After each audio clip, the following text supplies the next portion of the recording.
What's up mga ka-laptop, no? For today's video mga laptop, nandito lang tayo sa ating bahay, sa loob ng bahay kasi nga may lilinisan tayo mga ka-laptop na aquarium dito sa loob para wala na tayong isipin na linisan pa natin kasi sa labas naman, sa outdoor setup naman natin is nalinisan ko na sila kanina, so dito na lang sa loob.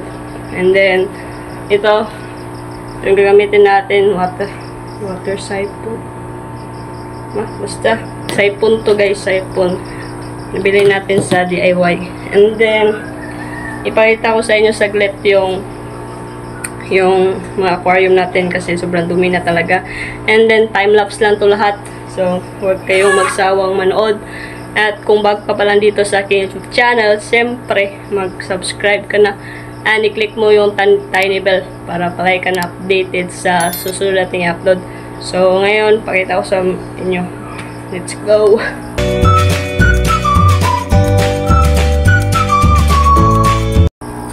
So ito siya. Unahin natin yung flower horn natin na setup. Ito yung setup natin. So may pusa kami guys.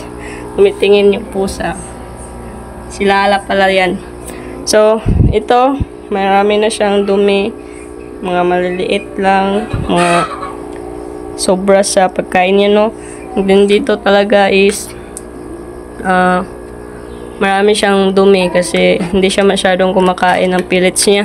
So kita nyo naman sa female natin na flower horn is malaki na yung ulo niya. And then dito is parang nag-recover pa lang yung male natin na flower horn. So sana is lumaki na din siya kagaya ng ating female. So matagal ko na tong hindi na water change, mga 2 weeks na siguro, 3 weeks. So ayun, hindi naman sila masyadong madumi kasi may sponge filter. So punta tayo dito sa ating glow tetra.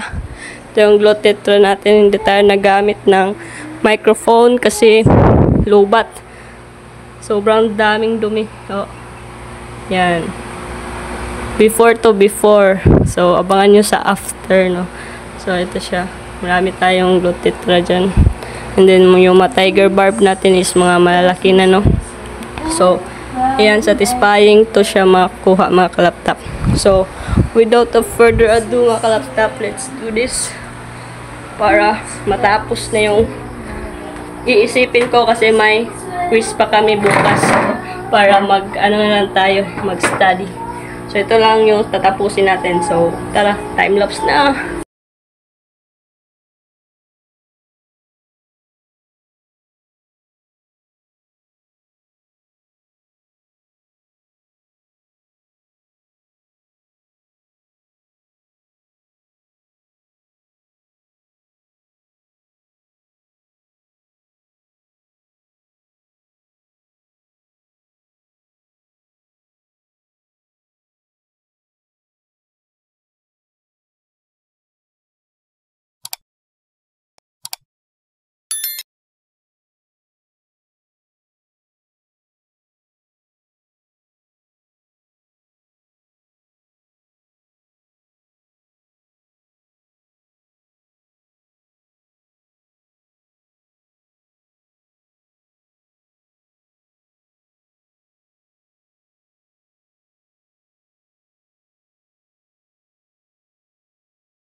What's up mga ka-laptop, no? So natapos tayo mag-water change mga ka-laptop and then sobrang linis na ng aquarium nila, no?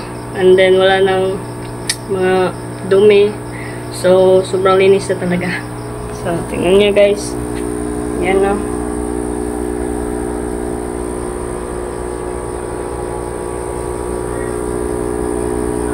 Sobrang linis na. And then, punta tayo dito sa glow tetra natin. So, ito na yung itsura niya. Yan. Medyo green lang yung background niya, no, sa aquarium kasi may mga lumot na kasi dyan. Matagal na tayo hindi nakapag-water change kasi. So, ayan. Sobrang linis na, guys. Then, wala nang mga dumi nila dyan sa ilalim. So, ayan. Okay na sila, guys. dun.